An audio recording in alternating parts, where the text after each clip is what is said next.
বাংলাদেশের ভবিষ্যৎ তারকা হতে যাচ্ছেন পেসার নাহিদ রানা, এমন মন্তব্য সাবেক ভারতীয় পেসার ইরফান পাঠানের। তবে নাহিদের উন্নতিতে কোচদের বিশেষ দৃষ্টি রাখার পরামর্শ দিয়ে রাখলেন তিনি। এদিকে নাহিদের প্রতি গতি মুগ্ধ করেছে কিউই ব্যাটার রচিন রবীন্দ্রকেও। দারুণ প্রতিভাবান নাহিদের বিপক্ষে ভবিষ্যতেও লড়তে চান তিনি। সাদা পোশাকে এই রাওয়ালপিন্ডিতেই নিজের আগমনী বার্তা দিয়েছিলেন নাহিদ রানা। উচ্চতার সঙ্গে গতির দারুণ মিশেলে নাজেহাল করেছিলেন বাবর রিজওয়ানদের।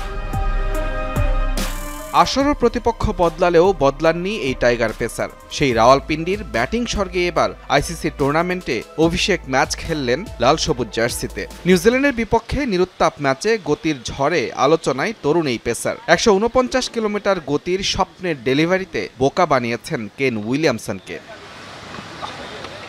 নাহিদে মুগ্ধ ভারতের সাবেক পেসার ইরফান পাঠান। কিউইদের বিপক্ষে নাহিদের প্রথম স্পেল দেখেই সামাজিক যোগাযোগ মাধ্যমে নিজের মত জানান ইরফান। ভবিষ্যতে বাংলাদেশের সেরা ও নির্ভরযোগ্য বোলার হয়ে উঠতে পারেন নাহিদ রানা। গতির সাথে উচ্চতা তাকে অন্যদের চেয়ে আলাদা করেছে। যদিও সে দেরিতে ক্রিকেট শুরু করেছে, তবে তার উন্নতির জন্য কোচদের বিশেষ মনোযোগ দেওয়া উচিত। নাহিদ তাসকিনদের আগ্রাসন সামলে নিউজিল্যান্ডের জয়ের নায়ক রচিন রবীন্দ্র দারুণ এক সেঞ্চুরির পথে নাহিদের পেস সামলেছেন দারুণ দক্ষতায়। ম্যাচ শেষে ঠিকই জানালেন তরুণ টাইগার পেসারের প্রতি নিজের মুগ্ধতার কথা। নাহিদ রানা দারুণ প্রতিভাবান একজন বোলার, দ্রুত বল করতে পারে সে। প্রথমবার খেললাম, তার মতো তরুণ বোলারের উন্নতি করতে দেখে দারুণ উচ্ছ্বসিত আমি। আশা করি সামনেও তার বিপক্ষে খেলা হবে।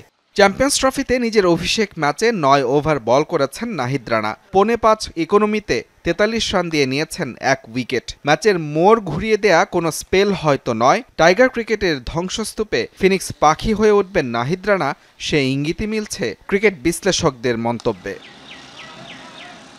মুজরাবিন তারেক, যমুনা স্পোর্টস।